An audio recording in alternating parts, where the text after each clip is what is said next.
a lot of runic attacks to collect in God of War Ragnarok, from some amazing new additions to returning favorites from the previous game. In this video, we'll show you all the runic attacks in the game as well as tell you where to find them. There are timestamps in the video bar, don't look at them though if you are not that far into the game, and the video itself will only contain spoilers for the first 7 to 8 hours. If you've been enjoying God of War Ragnarok and the content here on the channel, then leaving a like would really help us out. Subscribe for way more videos like this one, and let's go. So the first runic attack you unlock is a light runic attack for the Leviathan axe called Winter's Bite, which is a powerful strike that also applies frost and knocks enemies back. This one drops from your first Stalker boss, which you encounter in the prologue, and there are actually more of these runic attacks that you find on the story path. Since they're pretty hard to miss, we won't go super into details on how to get them, but just tell you at what point in the story you should keep an eye out for these golden chests. I will also leave a link to a guide with all the locations for if you're having any trouble. But one of the first runic attacks you find during the story is on your visit to Alfheim, where pretty soon after entering the realm for the first time, you're already able to pick up the Scottish Edge light runic attack. This one allows you to mark multiple targets, which the axe will then fly out and strike, and it will also stagger enemies, so it's nice to keep them at bay too. When entering Vanaheim for the first time, you also want to keep an eye out for this little hole you can crawl through in an area with a lot of these exploding plants, as there you can find the Wrath of the Frost Ancients, or as you might remember it from the previous game, the laser beam. Now it doesn't deal as much damage as it did in the previous game, but it does build up a lot of frost on enemies, and you can further increase the duration of the beam by upgrading it. Another returning runic attack that was definitely one of my favorites is Njord's Tempest, which is this spin attack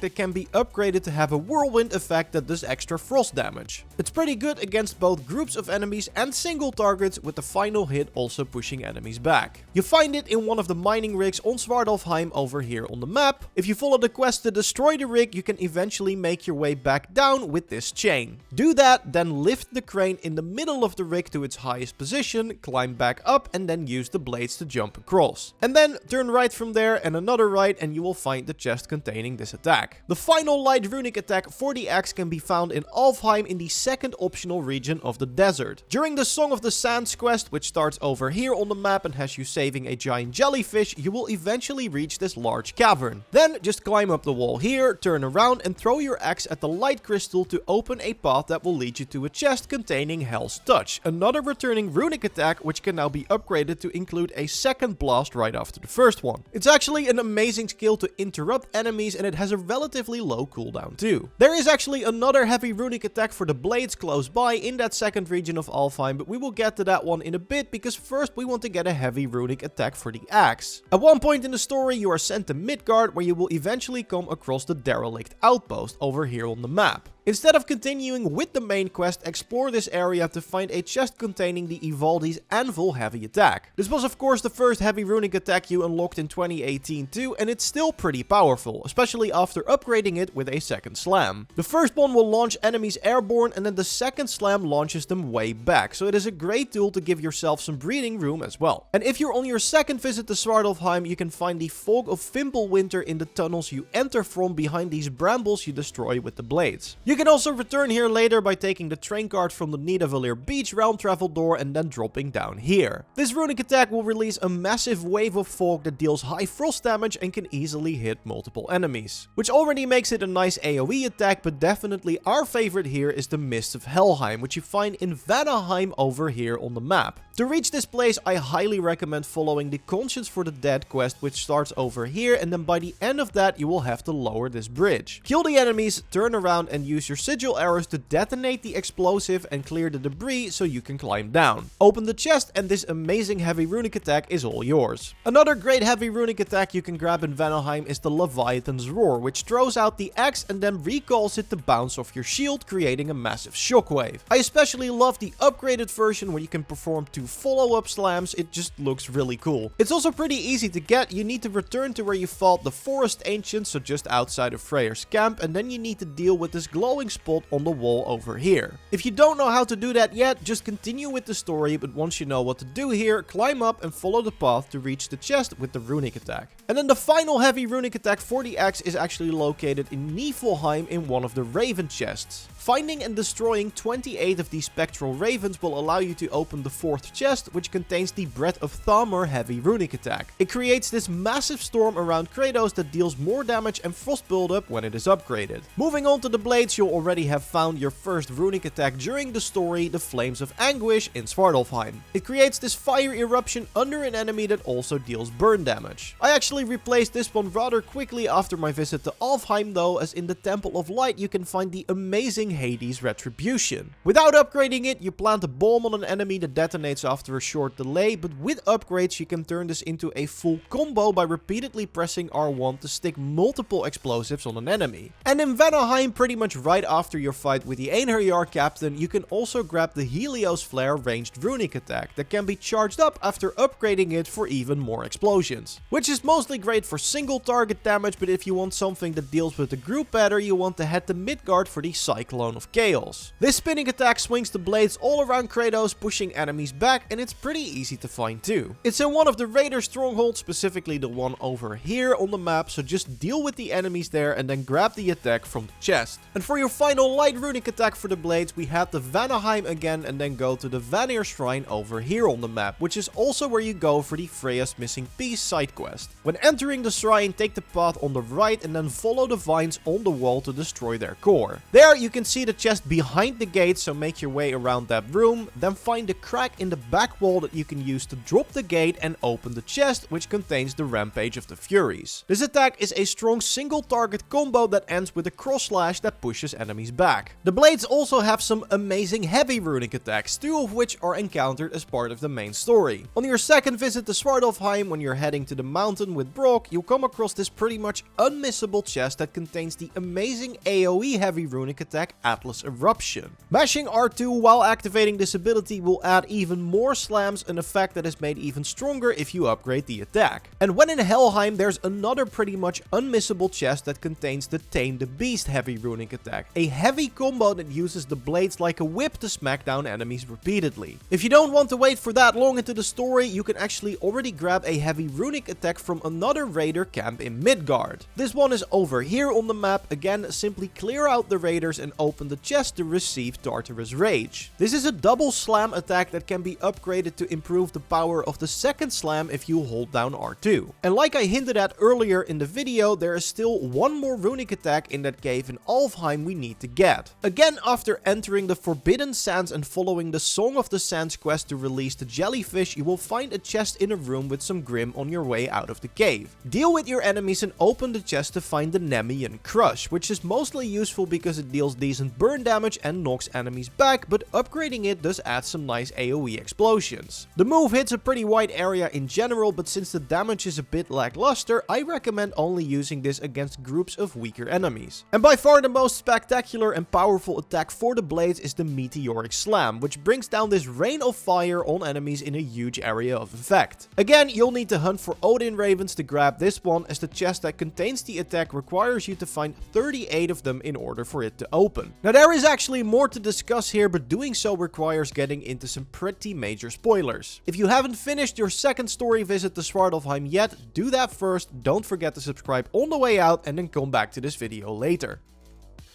Alright, if you're still here, you know what we are going to talk about, as the amazing new Draupnir Spear has its own set of light and heavy runic attacks for you to find as well. Your first is unlocked pretty soon after you get the spear, the Huldvar Charge, which siphons an enemy's element if it hits and can also be upgraded to grant you a shield during the charge. Not much later, when in Helheim, you can find the amazing Thrust of 1,000 Soldiers in another pretty much unmissable chest. This attack becomes even more powerful if you mash R1 after triggering the initial attack and embeds a lot of spears into your enemies that can then be detonated for even more damage. There's also a light runic attack you get as a reward from a side quest in Svartalfheim. On your second visit, you will meet Durlin again, and he will ask you to retrieve a hammer for him. Do this, simply follow the quest, and then after returning the hammer, you get the Mountain Splitter light runic attack. This one sends slicing blades of wind towards an enemy, and if you hit R1 in sync with each swing, you will actually send out 2, and upgrading the move will add 2 more slices to the combo. So while there's definitely a bit of a learning curve to this one, it can become very powerful if you get the timing right. And for your final light runic attack for the spear, head to the Jungle Mystic Gateway in Vanaheim's crater, which is over here on the map. Head towards the Celestial Altar, turn right,